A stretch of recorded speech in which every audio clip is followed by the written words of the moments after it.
Bam!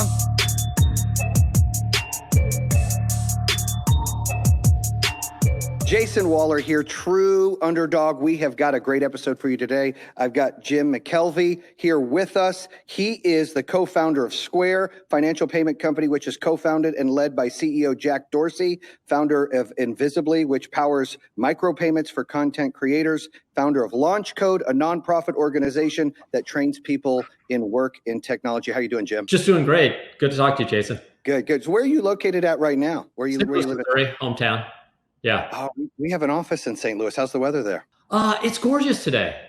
Sunny and 80. Beautiful.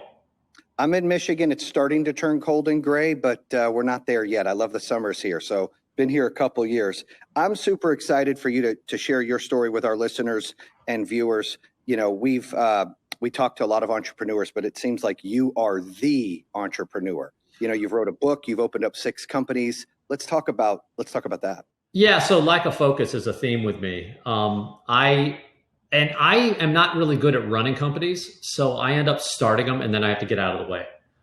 So what I discovered years ago was that if I have an idea and get it going, I have to hand that idea over to other people who are better at executing. It turns out that the only thing that I'm actually good at is doing stuff that hasn't been done. So like being innovative and create things that aren't out there in the marketplace. Yeah. So, I mean, and this is actually, why I wrote this book is because, for years I was having these terrible problems that none of my friends who were running successful businesses seemed to have. And I was like, well, they're entrepreneurs and I'm an entrepreneur. And so we must, be able to share some ideas. And it turns out that we weren't doing the same thing. I was basically trying stuff that had a high probability of not working. And they were doing stuff that had already been figured out. So like one of my best friends, his name's Howard, he owns a big coffee business, okay? Very successful, made millions of dollars. And he is competing with a bunch of other coffee shops and chains and Starbucks and stuff like that. And, his world is different because there is this entire industry that supports coffee. And then I'm off doing stuff like building glass studios or starting payment companies or, just doing stuff for which there was no model. And so my problems were way different than Howard's. And it turns out that if you are doing something that's never been done before, there's a whole different set of rules that apply. Interesting. And you're right, because, when Square came out, there was nothing like that in the marketplace at all. No. And look, we weren't trying to be unique. We were trying to solve a specific problem. It just turns out that the way we chose that problem forced us to do stuff in a unique way. So, it wasn't like Jack and I sat down and said, oh, well, we want to be totally unlike any other payments company that's ever existed. What we did was we said, we want to serve really small merchants. And it turns out that the entire banking system had been basically built with this assumption that you were going to do at least $100,000 a year or more in sales before they would even let you in the door. And so if you were a small company, the entire rails of commerce were effectively shut to you. And so Square was trying to fix that. I remember the first time I saw it, I don't know how many years ago it was, but I remember seeing it at a mall for a small little business. And it was like, what is that thing? And they're like, here, we'll swipe your card. I said, that's pretty cool. So you can take the payment right here and do that, because they didn't have a register set up. And I thought that was the neatest thing back then out. Yeah. I mean, that's the whole idea. I mean, if you're gonna be a small business person, you need to be able to get paid. And these days people pay with plastic cards or with their phones or something. It's typically not an old dead tree. So you built that business, but that's not the only business you've built. They label you as the entrepreneur. You've done this, I think, 6 times. Is that right? 6. Yeah. I mean, are you only going to count the ones that succeeded? I mean, maybe you want to count 5. Yeah. I've had a bunch of failures, and in some cases, one company's failed 3 times, but I just keep restarting it. But the process is very entrepreneurial in my case, which is to say that I typically do stuff where I don't have a model. So it's a lot of experimentation. It's a lot of failure, honestly. I mean, I do a lot of stuff that I think was going to work, and then it doesn't work. And then we have to either quit or keep going. So you're self-made, though. You didn't have anybody give you money when you first started with the ideas. Is that correct? No, I didn't. I'm not poor. My folks from middle class. My dad was a teacher. Mom stayed at home. But we weren't rich by any means. I got a good education and had a little bit of savings. And I'm really cheap. Like that helps. Like even these days, I don't know if you can see this. Like my wife bought me an expensive sweater. This is like a Burberry sweater, which I've never owned before. But then it got like moth eaten, and so I don't know if you can see this on camera, but like they're like these holes in my sweater. Yeah. But I can't throw the thing out because it's like this is a $500 sweater. Like I've never owned a $500 sweater before. It's a $500. I can't throw the thing out, so I wear it like with like black shirts underneath, and people don't notice. When you don't have a lot, you said you came from middle class, and then you've worked your butt off, your tail off with, grinding and busting your butt. And you said you failed sometimes, and you keep going. I've always shared with people on the stories here on the show that failure is learning, right? You have to fail to succeed. You just doing everything wins. You got to learn from different examples. And I think when you don't come from money and you're not, rich, where people like, here's my business, son, go, or second generation money, I like to call it, where you've built things and self-made yourself. I think you appreciate like the $500 sweater. You're like, I'm not throwing this thing out, right? I think that's the kind of appreciation you end up having, correct? Yeah, I mean, I feel guilty having this sweater in my closet because, it's a gift and it's beautiful, but it's also trashed. I mean, I should throw the thing out. It's got moth holes in it, but I can't do it because I'm too cheap. So, I mean, look, it's what keeps you going. I think in the early days, you want to make money. I certainly did. And then once I made money, I discovered really surprisingly that I didn't have the ego to spend the money. And I sort of was missing this critical component because, like the flashy cars and all the fancy stuff, like I thought I wanted it, but then when it comes right down to it, like the only expensive hobby I have is flying. I've been flying airplanes for years, so I still fly. And that gets kind of pricey, but the rest of the stuff, I got a 95 Acura Integra. Wow. Hey, there's something to be said about that. If you're frugal and you're smart with your money, you'd rather your money make money and invest in business than have, toys, right? Well, yeah, but the Integra gives me some street cred, like, because I work at a part of St. Louis. Definitely street cred, by the way. Absolutely. It turns out that my Integra is really funny because it's called Everheat because my wife broke off the thermostat in the hot position. So you can't turn it down. You can't get the air conditioning working on the thing, which is okay because I work in a glass studio a lot of times, so heat doesn't bother me, and I'm also really skinny. So like 100 degrees, I'm cool. I mean, it's like you can see, like I'm sitting inside. It's probably 70 in this room, and I've got a jacket on and a sweater, right? So I got no problem with heat. And so I'm driving this car around, and I was driving it one day through the hood, and I had a really wonderful experience because there was one of President Obama's deputies was in town, and he wanted to see this area where we were building launch code. And he's like, will you drive me through the neighborhoods where you work? And I was like, yeah, sure. So driving through the neighborhoods, and everybody was just super nice to us. And super hot day, and I'm in Everheat. And I told this guy, I said, look, my car's probably going to be 110 degrees, but we'll leave all the windows down. And driving around St. Louis summer, and everyone's being super nice to me. And I thought about it, and I was like, oh, that's because I got a black guy in the front seat, right? Because people were being super nice. So I take him to the airport, drop him off, and I'm driving back, through the same neighborhood. But still, we come up to these stoplights, and people are being super nice, and they're waving, and they're being super cool. And then and it's just me in the car at this point. It's like, why is everybody being so nice to me? And I realized that if you're in St. Louis, Missouri on like a 98-degree day in a 25-year-old car with the windows rolled down, they know you don't have air conditioning. They know you're one of the, like they know, because the rich guys all have air conditioning. They got the windows up. I have the windows down. Right. And so it's become this thing. So I can't get rid of that car. Right there. That is real street cred right there. I love that. It's probably the most street cred I've had since I drove a car with a bunch of bullet holes in it. So. Oh boy, bullet holes in the car.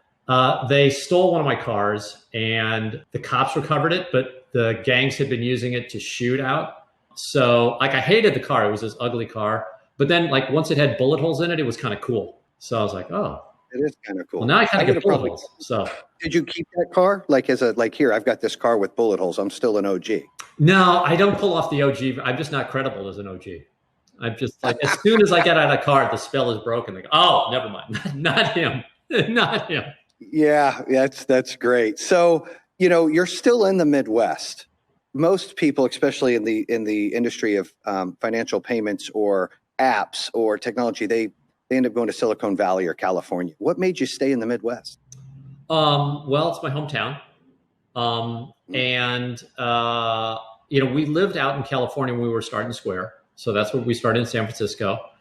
And then when my son was born, this was 10 years ago, my wife wanted to move someplace normal. And it turns out that San Francisco is really cool if you're rich, but if you're middle class or below, it's very hard to live out there because it's super expensive and life just gets really difficult. And, we had the money to live well, but then you sort of wall yourself off from real people. And that just wasn't cool. So I come from a city where there aren't, super wealthy people. Everyone's pretty normal. So we got a little house, some 2-car garage. It used to have a 1-car garage, but we splurged and put that second bay in. Well, there you go. There you go. And, kid walks to public schools. So that's how we decided to roll. It's very inspiring. I think I would agree if you live in a place like San Francisco or some of the places I've lived, even where I live in Michigan, there's bubbles. And when you live in the bubble, especially for younger kids, they become, in my opinion, socially awkward as they go out to the real world. They've got to have social skills. And when they live in the bubble with only rich kids or private school kids, not that they get, I've had 2 in private school and 2 that didn't go in private school, but I feel, and I'm always saying, I went to public school, kind of in the hood. I got to relate to real people in real life outside of that bubble. And it sounds like maybe Frisco has a bubble. It's the same thing with other places. And I'm always trying to get my kids involved in sports and different community activities with, the suburbs and with kids from different, ethnicities and backgrounds so they can relate and have relationships rather than be stuck in a little bubble. You agree? Oh, God, yeah. And I think one of the things that scares me most is that my children are going to grow up with rich parents. And honestly, I don't know how to handle it. Still working through ideas. But it's terrible, I think, to subject a kid to too much privilege early because they don't develop any of those antibodies, the toughness, the street creds. Yeah, and look, I'm not saying that you want your kids to suffer, but you certainly don't want. I'll put it this way. I've seen the bad results of people who have way too much too early. I can attest to that, and I've made mistakes along the way. How old are your kids, Jim? I got a 10-year-old and a 2-year-old. Okay, so yeah, you're still early on. So my oldest is 21, and I just became a grandpa a year and a half ago. So I'm 40. Wow. And then I have a 16-year-old daughter. And so my 21-year-old daughter, 16-year-old daughter, 13-year-old daughter, 10-year-old son. Me and my wife met in high school. We're still together.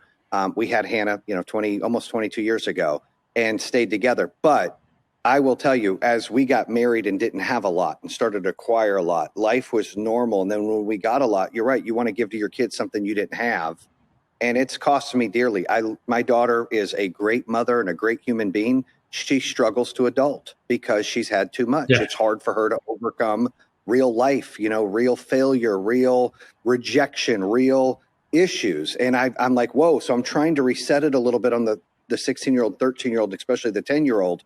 But I've made mistakes. They don't give you a handbook that says, hey, do this, to where I've almost cut her legs off to be an adult because I've been there to save her through everything and have, helped her ride this ride rather than her learn. It's been tough. So you're hitting it right on the spot. Yeah. I mean, I've told my kids flat out that I'm not giving them any money, and they're probably going to get upset about that. But the other thing I said is, and I believe this, like if my children want to be rich, I can probably help that happen. Like I've got a lot of tricks. Like I could basically give them a formula that will make them maybe not ultra rich, but certainly very wealthy. If they want to follow that formula, then I think they will have something that I couldn't give them, which is that swagger that comes from making it yourself. So this is the thing. Like I know a lot of kids who have inherited a bunch of a bunch of money. But when you inherit money or if somebody gives it to you, it's not really yours because you don't have the ability to just irresponsibly piss it away. And if you make it yourself, however, you can do whatever the hell you want with it. And you have that freedom that comes from having earned it. And so, I mean, I do some irresponsible stuff and I can do that because I made it. Like, I don't feel like I'm blowing my grandfather's, inheritance or I'm. No, you worked hard for it and you spend it the way you want now. And that's a freedom you get. I agree. And if I give my kids the money, they don't get that freedom. It comes, oh, dad gave us this. Like, even if they're really self-centered, they're still going to have that little bit of guilt. So if my kids want to be rich, I will happily support that, but not by giving them money. I'll just show them how to do it. And then hopefully they'll have the real swagger. That's a good lesson for people. I mean, you've done very well. Multi-billion-dollar businesses sold.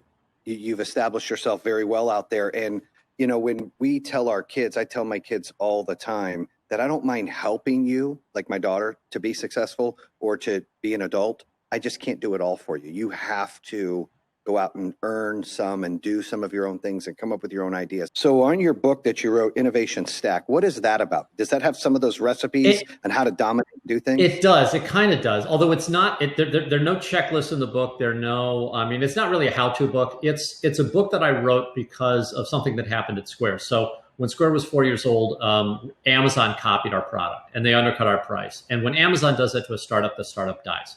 Like in 100% of the cases where Amazon copies your product and undercuts you on price, the startup just gets wiped out. And Square survived.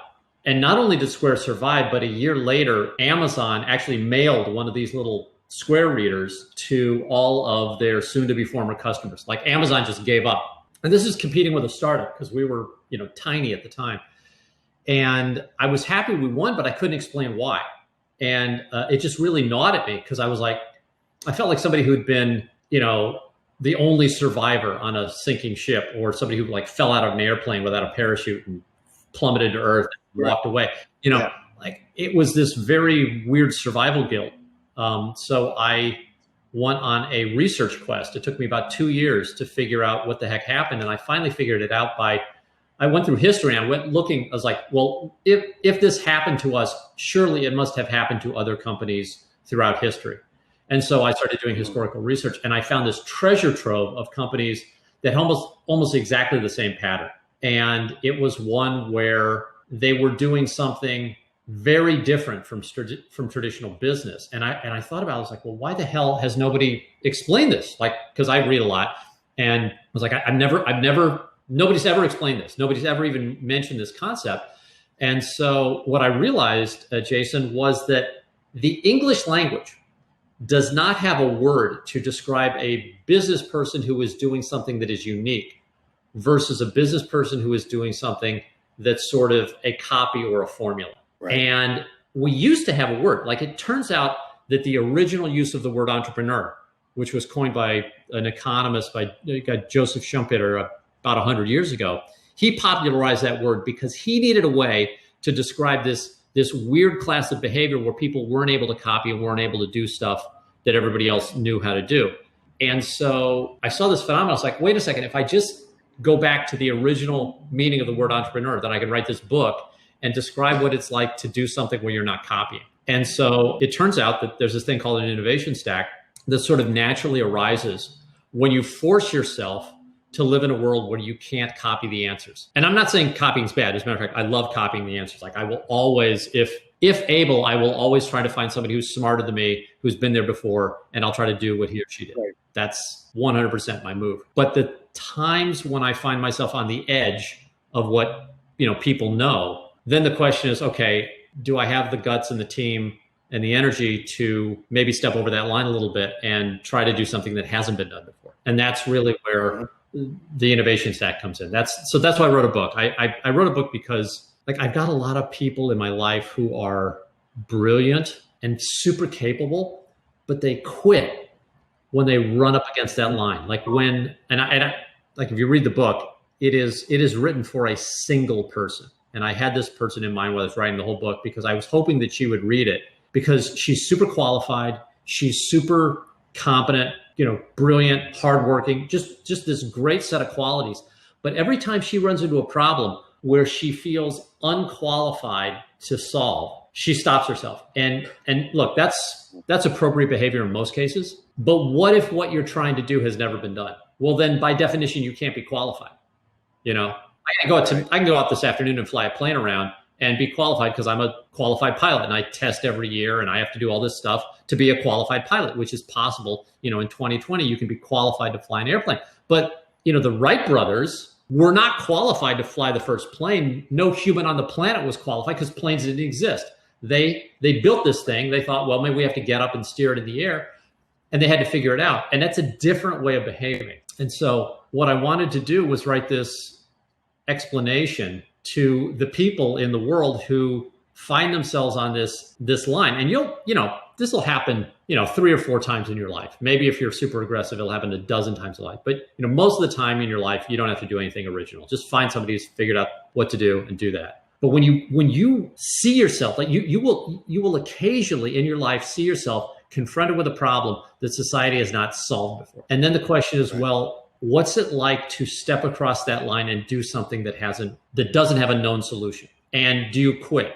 And I think the answer is, at least for me, it's a choice, but you don't always have to say no. You don't always have to quit. You don't always have to walk up the line and say, well, I'm not qualified, therefore I'm not going to do it. Because look, if everybody in the world behaves that way, then we don't get any new things. So we want people who are, unqualified to step across that line and do something new. And so that's why I wrote the book. That's really good stuff right there. And the Wright brothers is exactly the perfect analogy that you laid it out for listeners and myself to see. That was never there. So they don't have to be qualified. They're setting the standard. People have to copy what they did. That's what the book is really about, right? So if I'm definitely going to have to check out the book. That is exciting. Let me ask you about this. What is Launch Code? So Launch Code is a nonprofit that I started 7 years ago to solve the programmer shortage. So we have this huge programmer shortage in the United States. We also have a lot of people who don't have a lot of opportunity. So you got all these people who want great jobs, and you have all these great jobs that are sitting empty, right? So why can't we get that to work? And it turns out that for some reason, education doesn't work when it comes to programming. And the reason I know this is because if it had worked, we wouldn't have a growing shortage of programmers. Like the shortage of programmers gets bigger every single year. And we've been trying the same thing for 30 years, which is basically train more programmers. Well, it turns out that programmers who are newly trained can't get jobs because companies very rightly don't trust new programmers on the job. Like if you've got 2 years experience, they'll hire you, but until you have 2 years experience, they won't hire you. So what Launch Code did was we did it backwards. I basically said, okay, I know the current system doesn't work and I don't know why the current system doesn't work, but let's just try to do everything the opposite of what the current system is doing and see if that works. And lo and behold, it did. And so what Launch Code does, we will take you if you are a qualified programmer and we will guarantee to get you a job. And we do this through a whole series of, it's an innovation stack. We do probably a half dozen things differently than any other job placement operation. We'll get you that first job. Now, the question is, are you qualified to be a Launch Code candidate? And the answer is some people are when they walk in the door. Some people need training. And if you come in and you need training, we will give you a free education. So it turns out that if you give people educations for free, a magic thing happens. First of all, a ton of qualified people show up that you wouldn't expect. Just folks who, you look at them and you say, well, you don't look like a programmer. And the answer is, well, that's because you're biased. Like you have this preconceived notion that maybe a programmer is, probably a male, Asian, Indian, or Caucasian, probably under 35, right? That's what right. That's the sort of standard societal bias. And I show you up a, 45-year-old black single mother. You're not saying, oh, well, she's a programmer. Well, it turns out she might be. Like she might have a great mind for this stuff. And it turns out with the right training, we can take these people who have sort of natural abilities and get them very, very quickly to be competent programmers. And so, what Launch Code has turned into, we've got thousands of people who've been through the program now, and it's all for free. So we don't take any money from people, and we get them jobs without any sympathy. Like we don't sit there and say, oh, we feel sorry for you because you're in a wheelchair or you're wounded or you're over 40, like whatever the thing is, we sort of ignore it and go straight for what matters on the job, which is how good a programmer you are. And we train that up, and it's wonderful. Like launch code, I mean, I think people know me for Square, but launch code has actually probably had a greater impact on people's lives. Now, fewer people, because we got, millions of customers at Square, and we have tens of millions of customers at Square, but we have probably thousands of people that have been through launch code. But the launch code process is literally life-changing, not just for the candidates, but for their families. So it's a pretty cool operation. That is really cool. So we have a company where we're always out of programmers. Yeah. We're trying to find Salesforce programmers, 5.9 dialing, anybody. Yeah. And we're always struggling. And you're right. We're scared to hire people without the experience. Right. And that's a rational fear. So it turns out that I'm not sitting here saying, Jason, get over it, hire newbies. What I'm going to do is I'm going to come in, I'm going to say, okay, Jason, I'm going to give you somebody who I'll vouch for their training, but I'm going to admit, look, this person doesn't have any experience. So I'm going to teach you how to onboard them in a way that's going to increase your productivity and protect you from the downside. So no, it's smart. So we do that, and we've solved that problem. And it's worked out great. Is there certain businesses or is it any business can utilize this program? Or is it limited? So we tend to work better with companies that are not startups. So startups tend to be really chaotic, and they don't have enough structure to onboard new talent. So I would say if your business has fewer than 10 employees, you probably don't want to hire from Launch Code. But if 10 plus, absolutely. And we've got a formula that works great. And I mean, I'll share it with you. It's no secret. I want everybody to do this. We use something called pair programming. And so what you'll do is you'll take somebody who you already employ, who's a senior and one of your better employees, and you'll pair them up with one of our new people. Okay. Now, the way we train our new people is a little special because people who graduate from Launch Code have a burning desire to become programmers. They are way more humble. They are way more grateful, and they are way more attentive than your average sort of self-important schmuck who thinks he or she's great.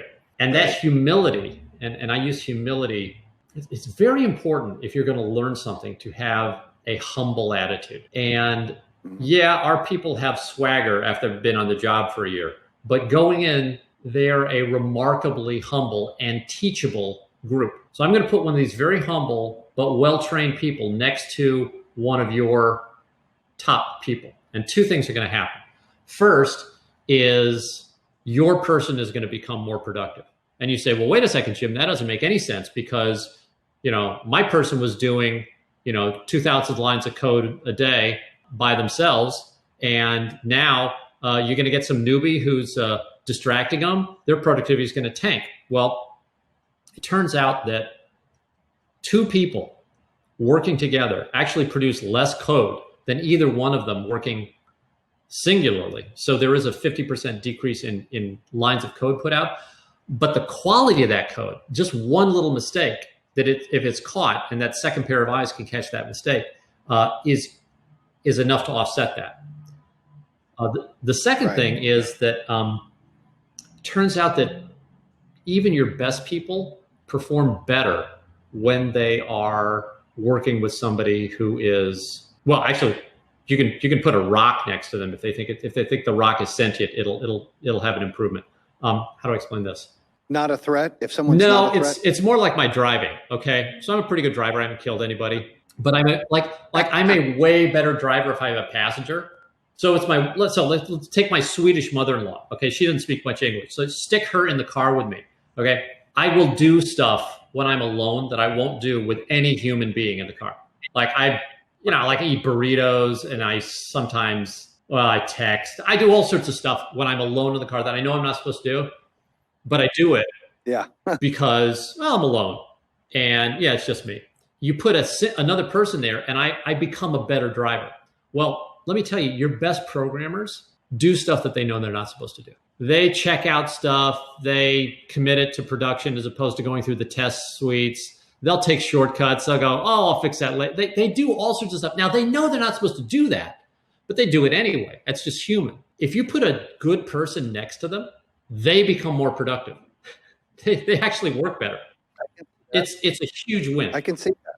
I really like that. I mean, we're going to have to hit you guys up on seeing if maybe we can get some programmers as well, because there is a shortage. We can't find any. And I know in our business, especially in the sales side and the production side of the solar company, we've grown over 1,500 employees, but we don't hire a lot of people with experience. We like to hire people that are motivated, that are hungry, that believe in what our why of what we're doing. We have a motto called BAM, building a movement, one panel, one customer, one employee at a time, and that they're all in for the reason why we're doing what we're doing. And when we hire them, we have a process when they go into a home and sell solar. These people have already filled out a form. They've already been pre-qualified. And we're not just a solar company. We do energy efficiency products. We come in and do solar. We customize everything for them. The point is as these folks come in and grow, our best assets, our best sales folks are like teachers, loan officers, people that have never sold before, but they have talent. They have the talent that you were talking about, but they've never been shown the way. So now all of a sudden they're educating these consumers who have already raised their hand and said, I want to go solar. I want to go green. I want to have, energy independence. So then they start to do that. Well, here's the cool thing. As we grew from one office to 20 offices, we promote within. And it's kind of the concept that you've got. We promote within. They may not have the leadership skills to be a manager, but we're a big believer. All our directors, all our regionals, all our district managers, all our assistant district managers came from the bottom up by learning. And we created a training program internally with our company that develops and trains them how to manage. Because you might be great at doing this and you're a great leader and you have vision, but you mess up on some of the, how am I going to hold someone on their KPIs or the structure of this and managing the process. So it's somewhat similar, but it reminds me of that, of how we're enabling a road for our employees to grow, even though they don't have the education or the background of doing that, because we're opening that space for them, forcing them to grow, and then helping them along the way to train. And that's kind of the thing. We take this sales rep to sit with an ADM and learn his job. He does better, just like you said, then he can learn how to be an ADM.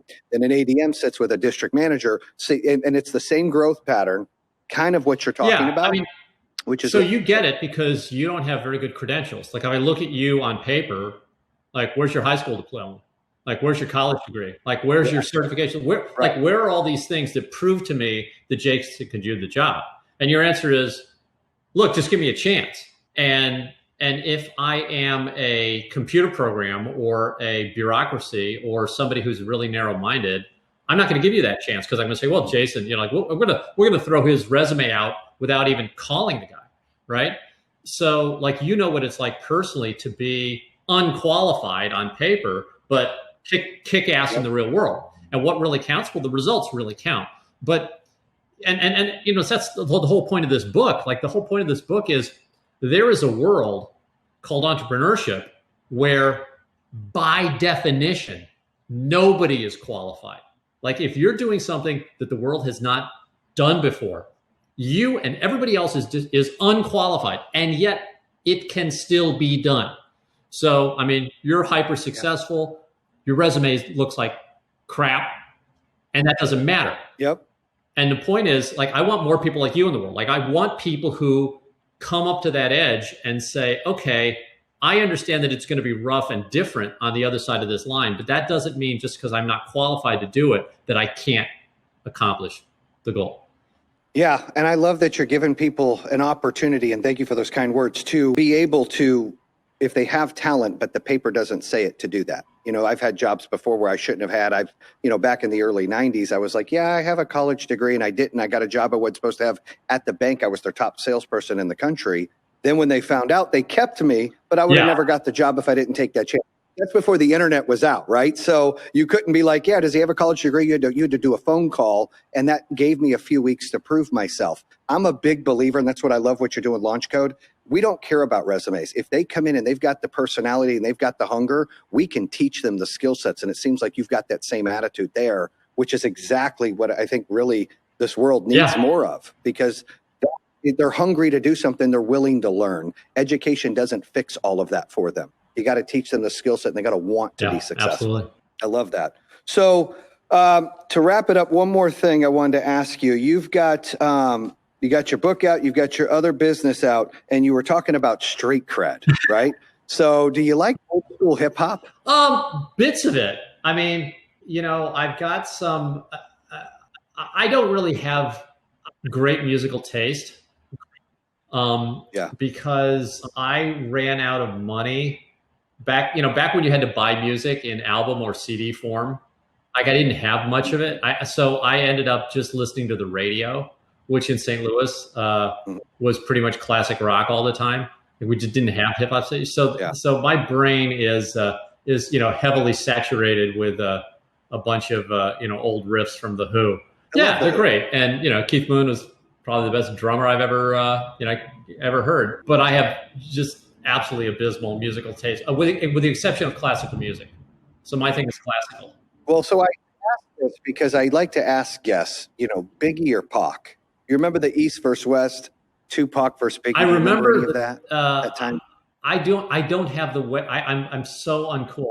Yours would be Nelly. You guys like? Yeah, Nelly so I like Nelly, but actually, the person I like is Mike Chafin. So I know I'm actually pretty good friends with Nelly's manager. Like he and I hang out. He's a really cool guy. And he's invited me to come on tour with Nelly. Like he's like, hey, Nelly's going. What the hell am I going to do on a Nelly tour? I got a wife and 2 kids. Like I'm not going to go out. It just doesn't. So he invited me to come over to Nelly. Somebody was having a barbecue, and Nelly was supposed to be there. And actually, Nelly's been out at Launch Code a bunch, but he was there when I was not there. So I've actually never met Nelly himself, but we have mutual friends. No, I don't think I have any street cred when it comes to hip hop. I think I'm a classic rock guy and heavily into, honestly, classical music. So if you ask me about Chopin or Rachmaninoff or Beethoven, like that's my thing. I play the piano sort of, and I like the classics. I like really angry Russians. Oh, like Rammstein. Anger. I like Rammstein. That's good. So, all right. Well, listen, Jim, I appreciate you coming on the show, and I feel like I've learned a lot myself about not only, your background and really true entrepreneurship, and to check out the book, Innovation Stack. Where can someone follow you or get the book, and also on the products that you have out on your business? So everything I have is at jimmckelvey.com. I apologize. I don't use social media because it takes too much time away from stuff that I really care about. So I also tend to get really angry when I'm on social media. So I don't like that and I don't use it. So go to jimmckelvey.com. You can pick up, actually, so the book was originally a graphic novel. It wasn't supposed to be a business book because I think business books are usually really boring. So I originally wrote a graphic novel. And if you go to jimmckelvey.com, you get a free copy. You can download it for free, or you can get the actual, cartoon version of my book. There's murder. Oh, it makes a pretty good graphic novel. I mean, there's a Nazi, there's a murder, there's the destruction of a major city. I mean, guy in a cape. Oh, there's some nudity. All the good graphic novel stuff. All the good stuff that you usually can't find. There's just not a lot of nudity in business books anymore. My book has frontal nudity. Yeah. Sorry, folks. That's how it is. That's great. But go to jimmckelvey.com. All my stuff's there. And I apologize for the fact that if you try to reach me on LinkedIn or Facebook or any of that stuff, that I don't participate. Sorry. But no, rightfully so. I get it. I think it's hurting, especially like my daughters and females and kids out there. They get all kinds of anxiety looking at everybody else having a perfect life when it's really not perfect. It sucks you. And it's designed, like you're basically putting your brain against some really, really powerful AI. And did you watch that movie as well? That social? No, I haven't watched that, but I have neuroscientists that work for me at Invisibly who actually do some of the basic research. And we actually have a brain scanner in the office. How creepy is that, right? I actually own a brain scanner. So I've seen firsthand what this can do, both to friends, and then I, talked to the scientists who verified this stuff, and I don't want any part of it. So I don't. I totally get that. We'll definitely, people will check out the site. Thank you for your time, Jim. God bless you. Be safe. I Jayson, appreciate what a it pleasure, very much. Thanks. Bam! That concludes another episode here on True Underdog. If you're interested in hearing more, make sure you subscribe at iHeartRadio, Spotify, Apple Podcasts, or the YouTube channel. You can always visit TrueUnderdog.com, subscribe to all of them. Make sure you check out our newest episodes coming out on Mondays and Thursdays. True Underdog, baby. Bam!